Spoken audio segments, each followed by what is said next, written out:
बरसे हम, सूरज सा चमके हम, स्कूल चले हम, स्कूल चले हम। Good morning students. तो लास्ट टाइम हमने पढ़ा था कि क्वेश्चन हमने पढ़ा था कि एसेक्सुअल रिप्रोडक्शन क्या होती है और कोई दो ऐसे एसेक्सुअल रिप्रोडक्शन के मेथड बताने हैं एनिमल्स में जिस तरीके से एसेक्सुअल रिप्रोडक्शन टेक्स प्लेस करती है। तो मुझे उम्मीद है कि आपने उसको पढ़ा होगा। तो आज हमारे पास क्वेश्चन नंबर 7 है कि in which female reproductive organ does the embryo gets embedded.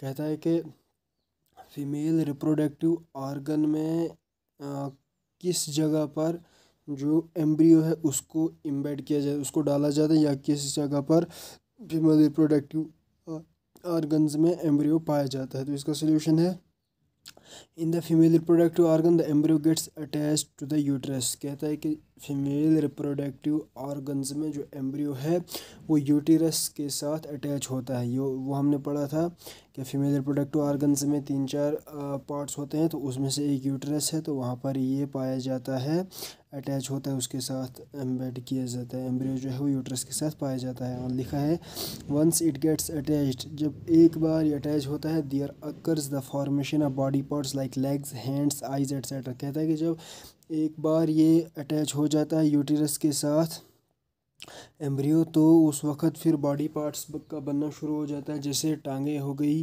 हाथ हो गए, आइज़ हो गई यानी आँखें हो गई, वगैरह वगैरह। तो इस तरीके से ये जो है वो बॉडी पार्ट्स बनाना शुरू कर देता है जब एक बार ये एम्ब्रियो जो है एम्बेड हो जाता है यूट्रस के साथ, अटैच हो जाता है यूट्रस के साथ। तो उस वक्त फिर different types of body organs की फॉर्मेशन टेक्स प्लेस करती है। तो नेक्स्ट टाइम और the embryo is then called a foetus. तो इस दौरान जब ये बना देता है अपने सारे प्रोसेसेस को, जैसे हैंड्स, आइज़, लेग्स को बना देता है, तो उस वक़्त हम इसे फिर एम्ब्रियो नहीं कहते हैं, बल्कि उस वक़्त हम इसे फीटस का नाम देते हैं। ठीक है। तो नेक्स्ट क्वेश्चन है हमारे, what is Metamorphosis, give examples.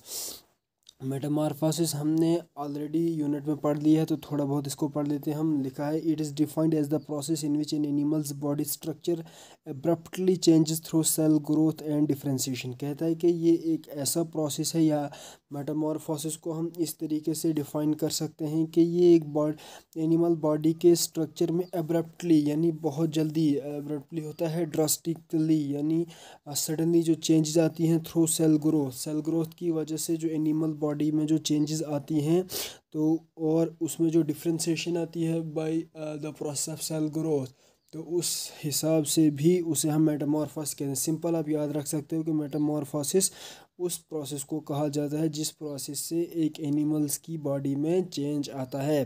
For example it is a biological process, ये एक बायोलॉजिकल प्रोसेस यानी एक लाइफ प्रोसेस है, नेचुरली अकर होता है ये, मतलब चाहो ना चाहो जिसमें होना है तो उसमें होना ही होना है, इसमें आप कुछ भी नहीं कर सकते हो।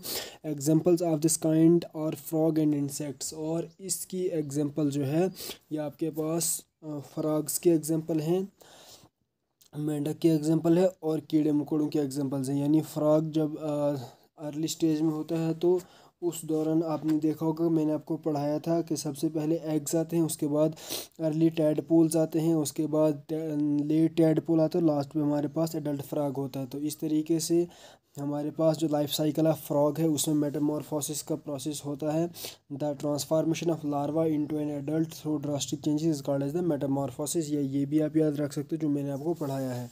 तो आज के लिए इतना आपको काफ़ी है। 2 क्वेश्चन आज हमने पढ़े कि रिप्रोडक्टिव ऑर्गन्स के फीमेल रिप्रोडक्टिव ऑर्गन्स में जो एम्ब्रियो है कहाँ इम्बेड होता है, और मेटामॉर्फोसिस क्या होता है उसकी एग्जांपल्स बतानी है आपने। तो आई होप कि आपको समझ आ गई होगी जो भी मैंने आपको पढ़ाया। अब आप इसको होमवर्क करें, और होमवर्क आप मेरे नंबर पे सेंड करेंगे। तो आज के लिए इतना आपको काफ़ी है। कल हम नेक्स्ट क्वेश्चंस आपके शुरू करेंगे। Thank you and have a nice day.